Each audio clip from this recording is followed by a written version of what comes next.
Hello, my name is Garvin, and I am 47 years old. I am married to a woman named Kim, who is 10 years younger than me. We've been together for what feels like a significant part of my life, 11 years to be exact. Throughout this time, we've shared countless memories and experiences that have shaped our relationship into what I thought was a strong and unbreakable bond. However, just recently I stumbled upon something that shattered my perception of our life together. I discovered that Kim has been unfaithful to me. Our story began when I was already well established in my career. I owned a successful car dealership, and by most standards I was considered a well-off man. I had worked hard to get to where I was, and my business was thriving. Kim and I first crossed paths when she came into my dealership for a job interview. She was applying for a sales position, a role typically dominated by men in my company. It wasn't every day that a woman applied for such a position, so naturally, my curiosity was piqued. Normally, my deputy would have handled the interview, but this time I decided to take matters into my own hands. Kim walked into my office with a calm confidence that was both intriguing and disarming. She aced the interview, demonstrating that she not only had previous experience working in a car dealership, but also possessed a comprehensive understanding of how such a business operates. Her insights were sharp, and it was clear that she had done her homework. Despite her experience being in a different role, she showed a remarkable aptitude for the sales position. There was something about her that captured my interest. Not just her qualifications, but her demeanor, her approach, the way she carried herself. After careful consideration, I decided to give her a chance and offered her the job. Thus, Kim began her probationary period at the dealership. Now, I must be honest.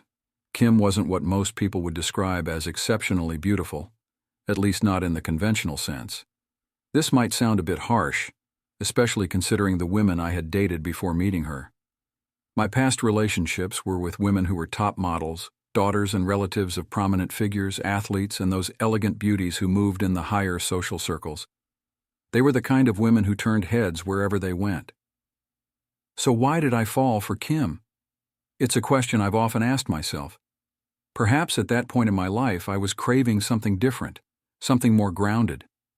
Maybe I was tired of the superficiality that often came with dating women from those elite backgrounds. Perhaps I was yearning for a quieter life with someone who was simple, kind, and open-hearted. Kim seemed to embody all of those qualities, but looking back now, I realize how naive I was. I had thought that finding a partner who was down to earth and genuine would shield me from the heartbreak that often accompanies relationships built on superficiality. I believed that someone like Kim, someone who appeared to be honest and kind, would never betray me. But life has a way of proving us wrong when we least expect it. Kim was a diligent worker from the start. She took her job seriously, and it wasn't long before she proved herself to be a valuable asset to the team. Steve, her mentor, who was assigned to guide her during the probationary period, had nothing but praise for her. He reported that she was quick to learn, adaptable, and that she fit in well with the rest of the team. It wasn't long before she earned her position on a permanent basis. As time went on, I found myself increasingly drawn to Kim. It started subtly, a lingering glance here, a casual compliment there. But before I knew it, my interest in her began to grow. It was no longer just about her being a good employee. I found myself admiring her as a woman. There was something about her that captivated me, something that I couldn't quite put my finger on.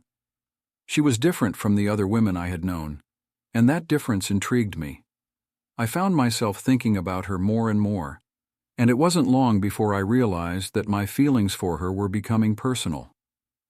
I began to notice that Kim possessed a figure that was both graceful and alluring, with curves that seemed perfectly proportioned. Her hair was a cascade of beautiful waves, the kind that looked effortlessly elegant, and it framed her face in a way that highlighted her striking features. But it was her eyes that truly captivated me, those enchanting blue eyes that seemed to hold a depth of emotion and intelligence. There was an undeniable attraction growing within me, one that I couldn't ignore. I found myself wanting to get to know her better, to understand the woman behind the employee. One day during lunch, I decided to do something completely out of character. I went down to the cafeteria. Normally, I had my lunch delivered to my office, where I could eat in peace and continue working uninterrupted. But on this particular day, something compelled me to join the rest of the staff in the cafeteria. As I pushed open the door, the room fell silent. The few employees who were gathered around the tables, eating their meals, looked up in shock. It was as if they had seen a ghost. They knew I never came down to the cafeteria, and my presence was so unexpected that it caused a wave of discomfort. Without a word, they began to gather their things and leave, abandoning their meals even though they still had time left on their lunch break. I was aware that my subordinates were somewhat afraid of me, but I hadn't realized the extent of it until that moment. I had cultivated a reputation over the years. A reputation as a strict, demanding boss who had little patience for excuses and expected total dedication to the job. Family emergencies, personal issues, those were things that didn't matter to me. My focus was on the business, and I expected the same from those who worked for me. Perhaps my attitude was a reflection of my own life. I didn't have a family, no wife or children waiting for me at home, so I had the luxury of complete freedom and all the money I could ever need. For a long time, that was enough to keep me satisfied. But over the years, I began to feel a gnawing sense of emptiness. The thought of coming home to an empty house night after night started to weigh on me. I began to long for something more, a serious relationship, the possibility of building a family. As I looked around the cafeteria, I noticed that only Kim remained. She was seated alone at a table in the far corner, completely absorbed in her meal. When I had entered the room, she hadn't even lifted her head to see who it was. Even as the others hurriedly left their tables, Kim didn't seem to notice, her attention focused solely on her salad. I stood there for a moment watching her. She was so different from everyone else, calm, composed, unbothered by the chaos around her. It intrigued me. I poured myself a glass of water and, with a deliberate step, made my way over to her table. As I approached, I asked if I could join her. Kim finally looked up, her eyes meeting mine with a slight hint of curiosity. She glanced around at the now empty tables before turning back to me with a soft smile. "Of course, please sit down," she said, a touch of humor in her voice. "It looks like there's no other place available." We began talking, initially about work. She was thoughtful and articulate, and I found myself genuinely interested in what she had to say. But as the conversation flowed, we gradually moved to more personal topics. Kim shared that she had recently gone through a divorce. Her voice was calm as she spoke, but I could sense the underlying pain of the experience. She had left her past behind, moving to the city in hopes of starting fresh, to rebuild her life from the ground up. There was a resilience in her, a strength that I admired. As our conversation deepened, I felt a connection forming between us, something that went beyond mere physical attraction.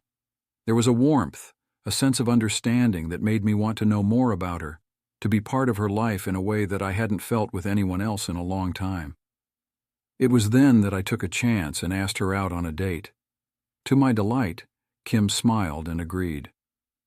That Friday night turned out to be nothing short of magical. It felt as though the universe had conspired to bring us together, and the connection we shared was undeniable. From the moment we sat down to dinner, the conversation flowed effortlessly. We spoke about our hopes, our dreams, our pasts, and our futures. It was as if we were uncovering parts of ourselves that had been hidden away for too long, and with each word, we drew closer to each other. By the end of the evening, I was convinced that we were soulmates. There was an intense bond forming between us that went beyond mere attraction. It felt like we were two halves of the same whole, finally reunited. For the first time in my life, I knew what it meant to truly fall in love. It didn't take long for rumors about our budding romance to start circulating at work. The dealership was a tight-knit environment, and it seemed everyone was eager to speculate about the nature of our relationship. Kim, however, was determined not to let those rumors define her. She was adamant that she didn't want to be seen as just another woman who had found a sugar daddy. She valued her independence and wanted to prove that she had earned her position at the dealership on her own merits, not because she was involved with the director. So despite our growing relationship, Kim continued to work just as diligently as before, if not more so. She was committed to showing everyone that she was there because she deserved to be, not because of who she was dating. A month later, I found myself down on one knee asking Kim to marry me. I was overjoyed when she said yes. The wedding was everything I could have dreamed of and more. It was a beautiful, enchanting day that seemed to be plucked straight out of a fairy tale.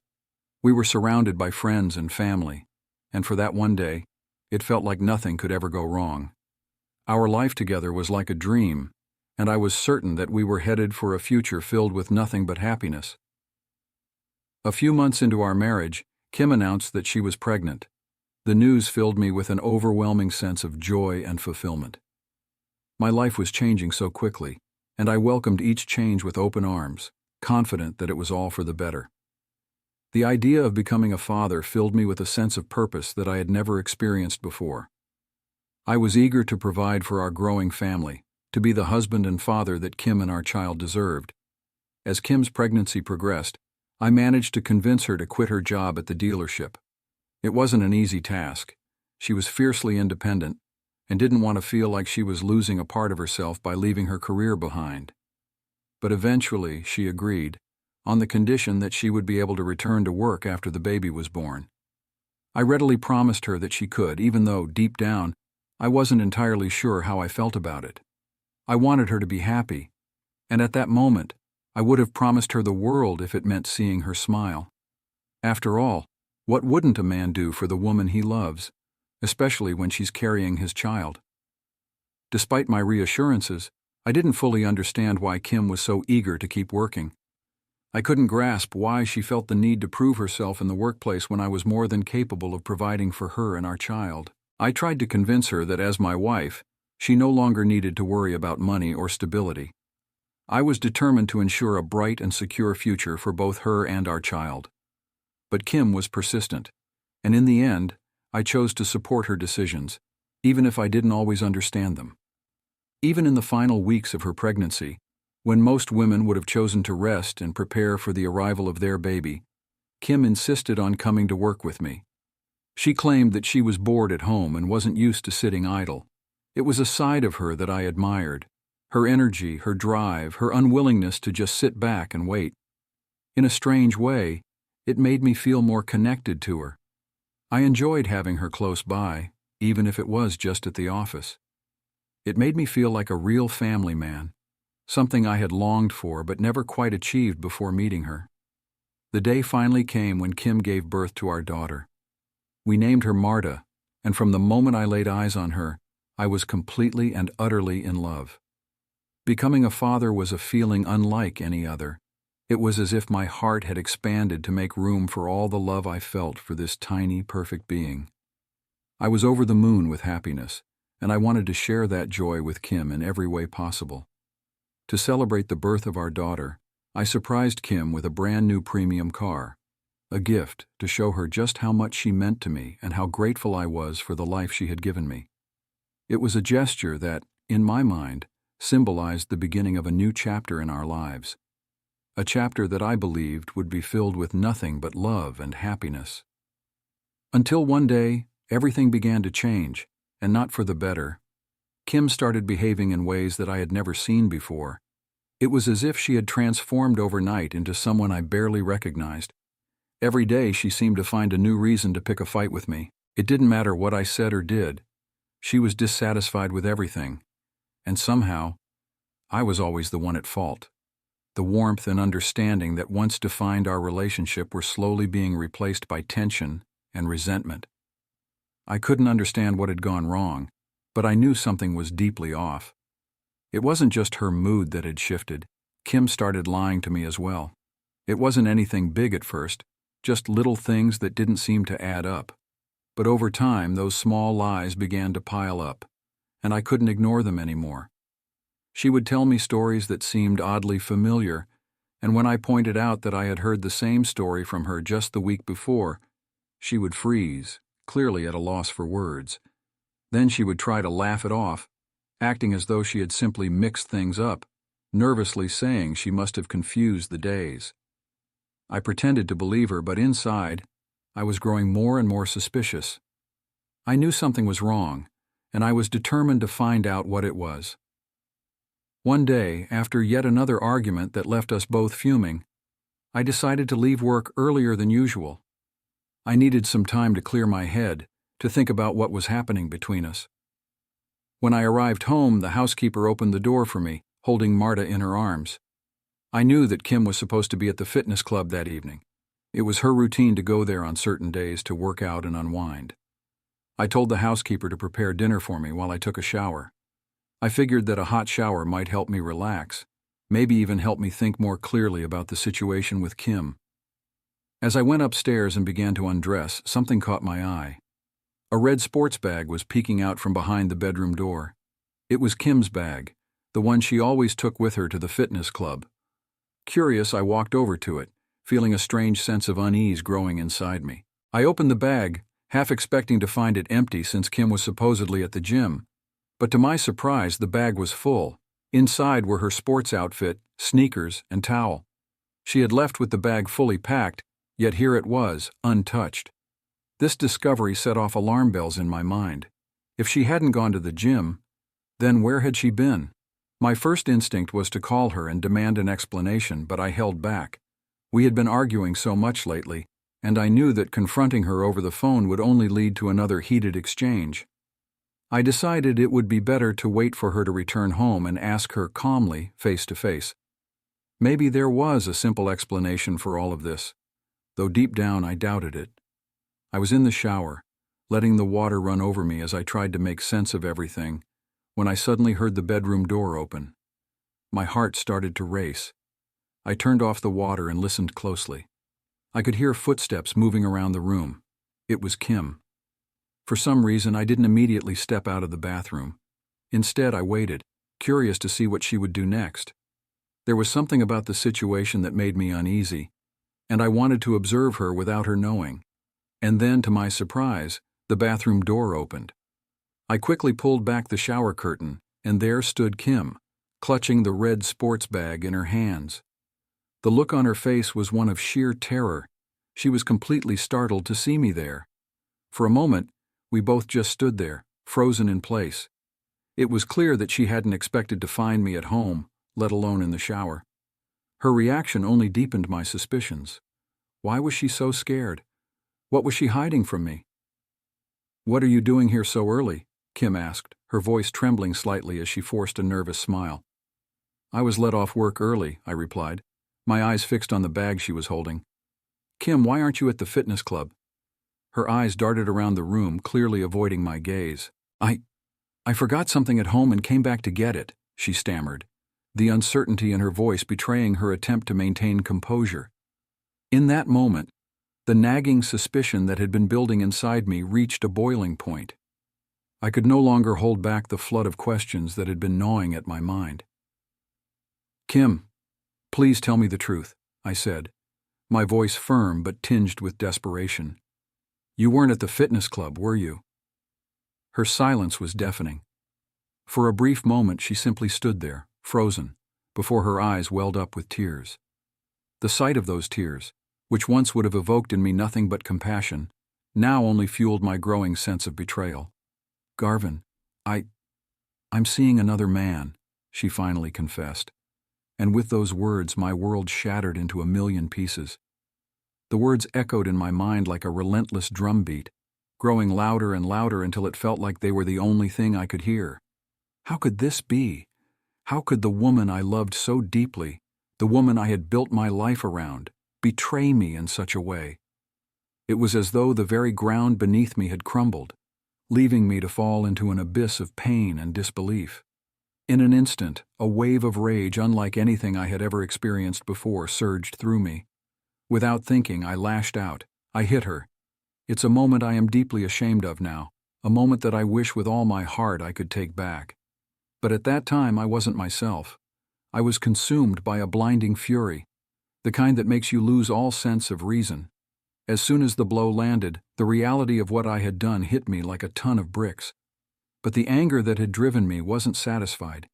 It demanded answers, answers that I felt I deserved, no matter how painful they might be. I turned to Kim, my voice shaking with a mix of anger and despair. "Who is this man?" I demanded. "How long has this been going on? And most importantly, why, Kim? Why did you do this to me? In that moment, as I looked at her, this woman who I had once cherished more than anything in the world, she suddenly seemed like a stranger. There was something repulsive and foreign about her, as if the person I had loved had been replaced by someone I no longer recognized. I was overwhelmed with confusion and pain. Our life together had seemed perfect to me in every conceivable way. We had everything: a beautiful home, financial security, social status, and most importantly, a wonderful child. I believed that we had mutual respect and understanding. But clearly, Kim saw our life through a very different lens. I couldn't comprehend why she had done this. What had I missed? Where had I gone wrong? As the questions spiraled through my mind, I realized that the perfect life I thought we had was nothing more than an illusion.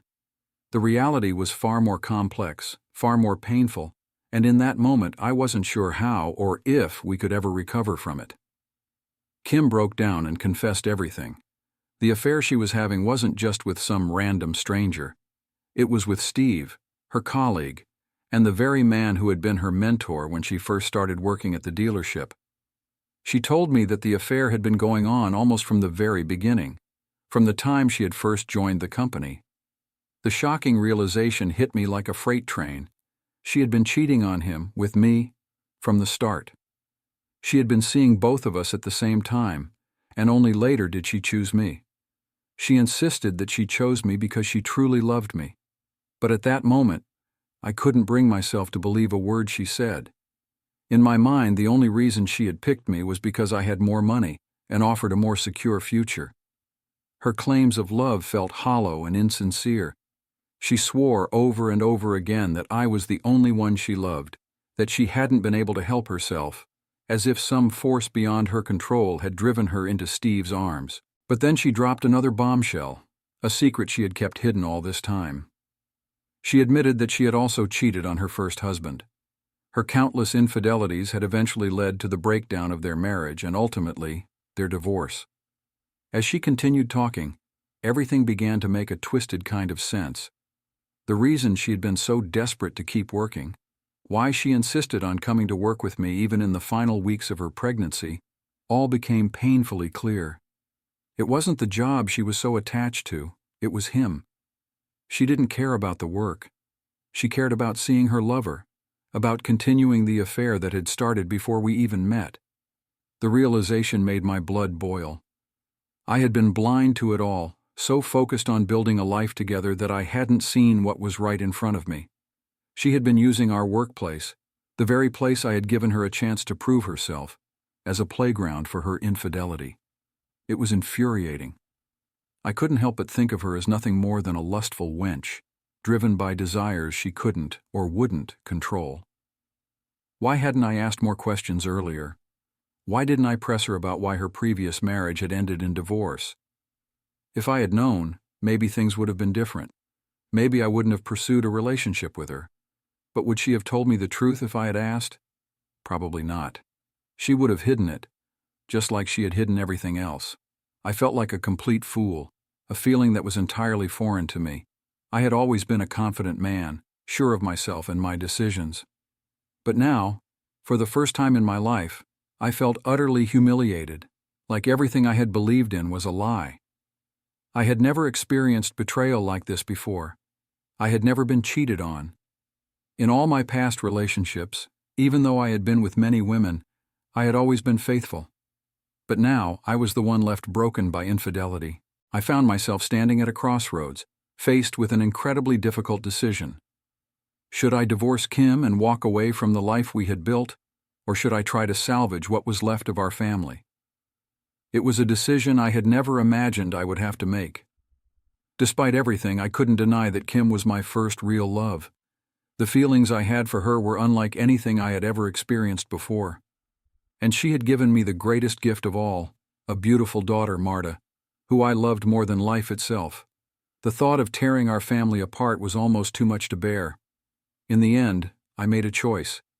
I decided to give Kim a second chance, the only chance.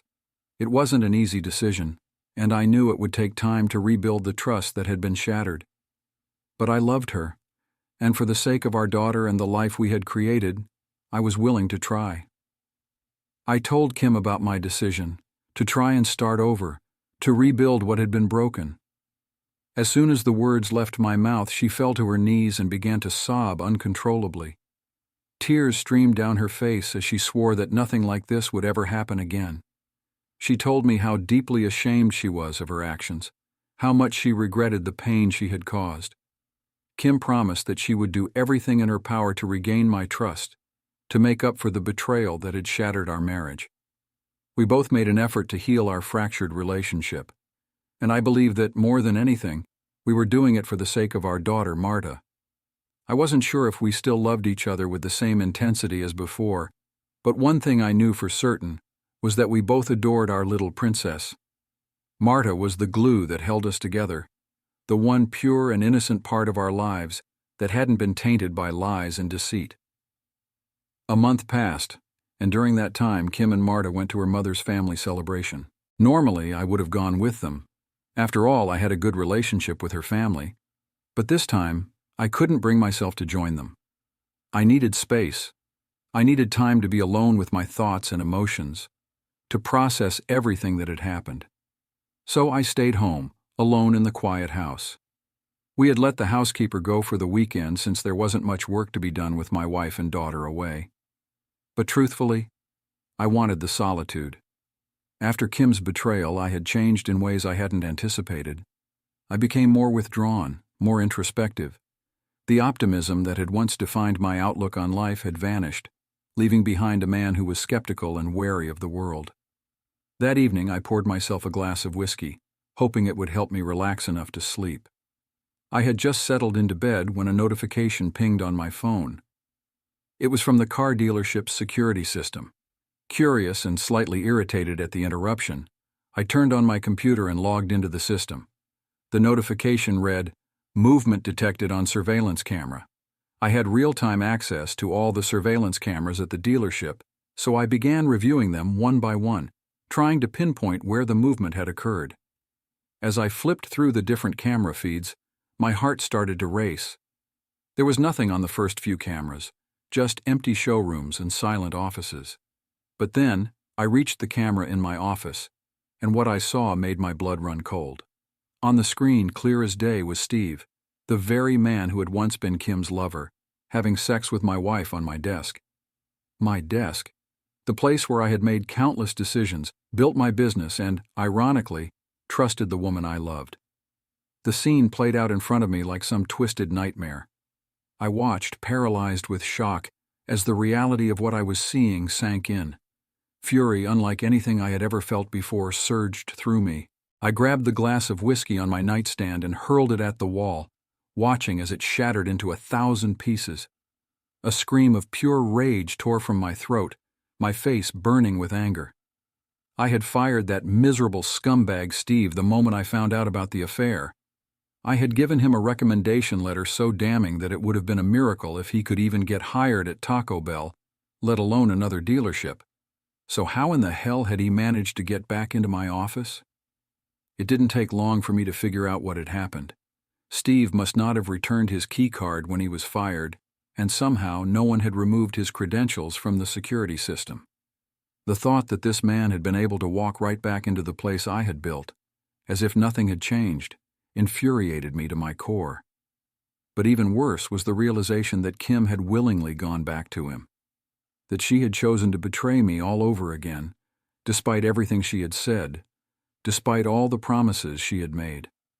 I felt like a complete fool, more so than ever before. The pain and anger coursed through me, threatening to consume every part of who I was. I didn't know what I was going to do next, but one thing was certain: nothing would ever be the same. I took a gun from the safe, my mind racing with fury and betrayal. I was ready to storm into that dealership and end this nightmare once and for all. But just as I was about to run out to the car, a brilliant idea struck me. A far more calculated and satisfying way to handle the situation. I quickly put the gun back in the safe and grabbed my phone. I called the security company that monitored the dealership and calmly told them that I had spotted 2 intruders in my office on the surveillance cameras. I requested an immediate security dispatch, knowing full well that they would respond quickly. With the call made, I returned to the computer, my heart pounding in anticipation.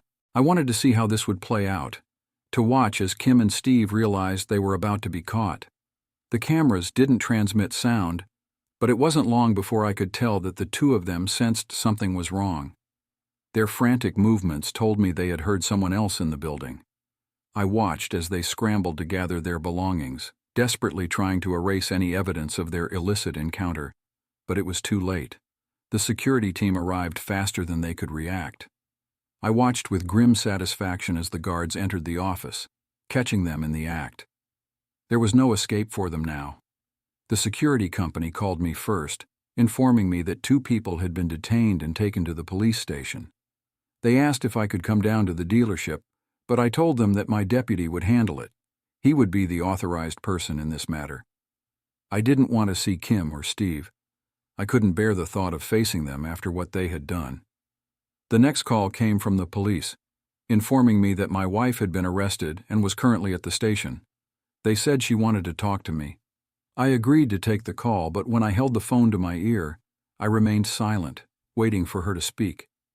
Kim was silent on the other end as well. It was as if she didn't know where to begin, didn't know how to justify the unjustifiable. Finally, she spoke, her voice trembling. "Garvin," she said softly, "forgive me. Help me." Her plea hung in the air, filled with desperation, but it only fueled the cold anger that had taken root inside me. "No," I replied, my voice steady and devoid of emotion. "The next time we see each other will be with my divorce lawyer."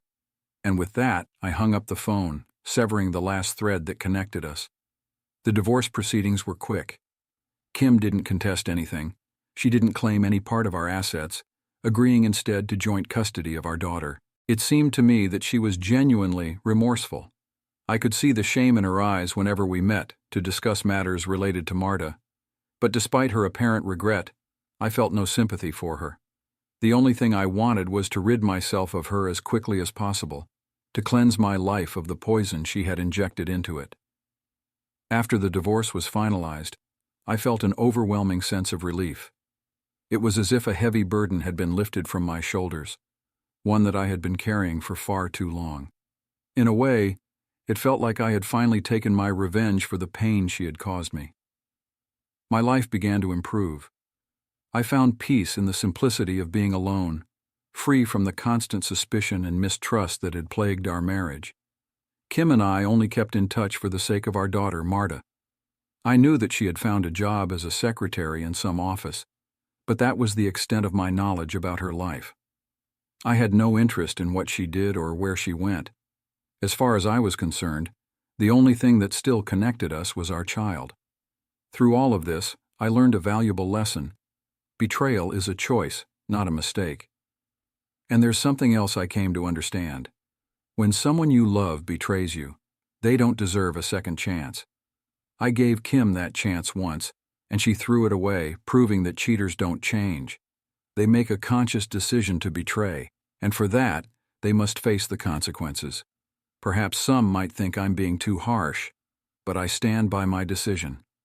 Thank you for listening to my story. I wish everyone true love and a partner who is reliable and faithful, someone who will stand by your side through thick and thin. May you never have to experience the kind of betrayal that I did, and may your heart always be treated with the respect and love it deserves.